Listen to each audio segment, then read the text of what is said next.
नमस्कार मैत्रिणींनो, मी पूजा तुम्हा सर्वांचं स्वागत करते पूजा स्पेशल रेसिपीज मध्ये, जिथे मिळतात झटपट, सोप्या आणि टेस्टी रेसिपीज। तर मैत्रिणींनो, आज मी तुमच्यासाठी घेऊन आली आहे मस्त असा फ्लॉवरचा पराठा। चला तर मग व्हिडिओला सुरुवात करूया। पण त्यापूर्वी अजूनही जर तुम्ही माझ्या चॅनलवर नवीन असाल तर प्लीज माझे चॅनल सबस्क्राइब करा, सोबतच बेल आयकॉनवरही क्लिक करा, जेणेकरून जेव्हाही मी नवीन व्हिडिओ अपलोड करेन तुमच्या फोनची घंटी वाजेल। हा पराठा चवीला अतिशय उत्तम लागतो।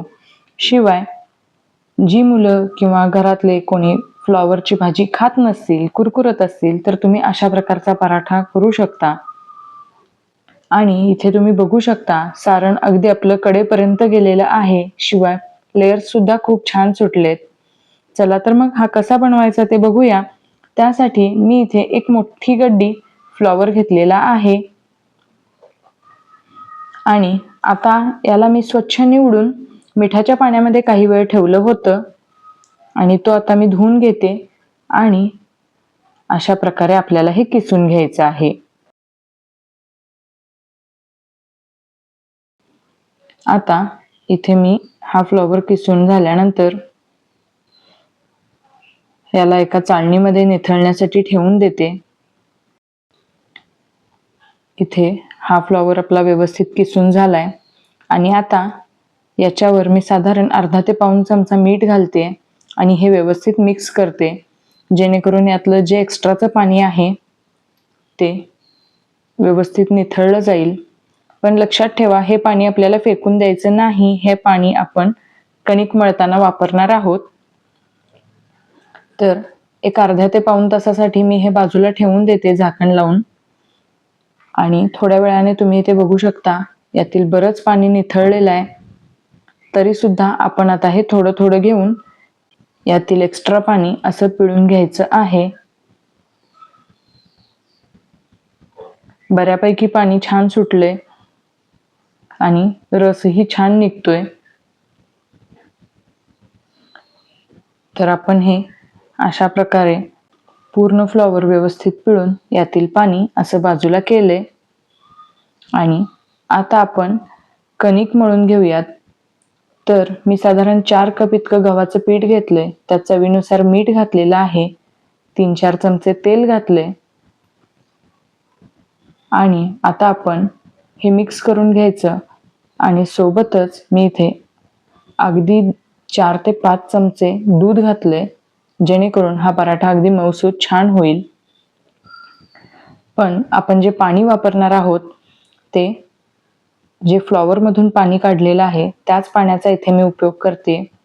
जर वर एक्स्ट्रा पाणी लागलं तरच आपण नॉर्मल पाणी वापरणार आहोत। आणि हे कणिक मी मळून घेतले, जास्त घट्ट नाही किंवा जास्त पातळही नाही, असं हे कणिक मळून घ्यायचंय। आणि सर्वात शेवटी पुन्हा तेल लावून थोडंसं मळून घेतलेलं आहे आणि हे मी भिजण्यासाठी साईडला ठेवून देते। आता सारण बनवण्यासाठी 4-5 हिरव्या मिरच्या, 10-12 लसूण पाकळ्या आणि 1 इंच आलं मी कुटून घेतलेलं आहे। आता मी एक कढई ठेवते, कढईमध्ये मी थोडंसं तेल घातलेलं आहे। तेल गरम झालं की त्यामध्ये जिरे घातलेत, थोडेसे तीळ घातलेले आहेत आणि हे छान तडतडलं की मी यामध्ये घालते आलं, लसूण आणि मिरचीची पेस्ट आणि हे आपण व्यवस्थितपणे परतून घेऊया। इथे ही पेस्ट व्यवस्थित परतून झाली की त्यामध्ये मी घालते थोडीशी हळद, अर्धा चमचा लाल तिखट, 1 चमचा गरम मसाला आणि हे पुन्हा एकदा मी मिक्स करून घेते। लाल तिखट मी फक्त अर्धा चमचा घातलाय, कारण आपण इथे 4 हिरव्या मिरच्या सुद्धा वापरलेल्या आहेत।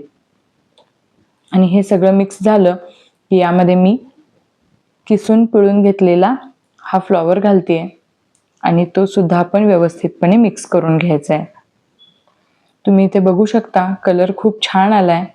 आता मी यामध्ये चवीनुसार मीठ घालते, थोडीशी जिरेपूड घातलेली आहे, थोडी धनेपूड घातली आहे आणि आपण हे पुन्हा एकदा मिक्स करून घेऊयात।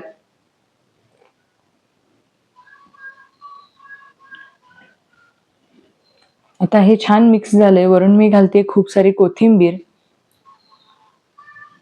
आणि आपण हे आता झाकण लावून एक 5 मिनिटं वाफवण्यासाठी ठेवून द्यायचं आहे।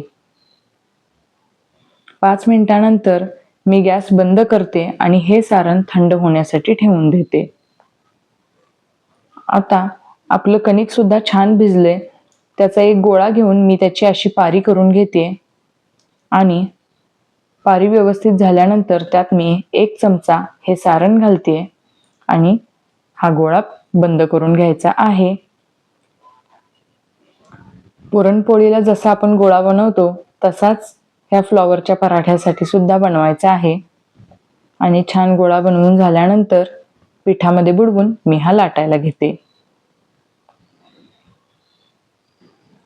अगदी पातळही लाटायचं नाही किंवा जास्त जाडसर सुद्धा ठेवायचं नाही. असा व्यवस्थित आपण हा पराठा लाटून घेऊया. तुम्ही ते बघू शकता, आपल्याला हे दिसतंय की आपलं सारण अगदी कडेपर्यंत व्यवस्थित गेलेलं आहे. तुम्ही एकदा ही रेसिपी नक्की ट्राय करून बघा. आता तवा गरम झालाय, त्यावर मी थोडंसं तेल घातलंय आणि हा पराठा आपण व्यवस्थित शेकून घ्यायचा आहे. तुम्ही तेलाऐवजी तुपाचा सुद्धा उपयोग करू शकता. शिवाय दोन्ही बाजूला व्यवस्थित मी तेल लावून याला भाजून घेते.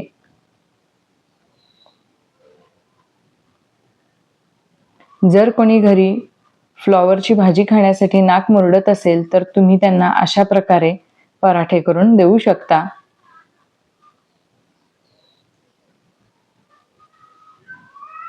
शिवाय अतिशय चविष्ट असा हा पराठा बनतो. आता हे पराठे छान भाजून तयार आहेत. तर हे पराठे तुम्ही दह्यासोबत किंवा लोण्यासोबत, शिवाय ग्रीन चटणी किंवा सॉस सोबत सुद्धा खाऊ शकता. तर मैत्रिणींनो, ही मस्त अशी फ्लॉवर पराठा रेसिपी तुम्हाला कशी वाटली हे मला तुम्ही नक्की कमेंट करून कळवा.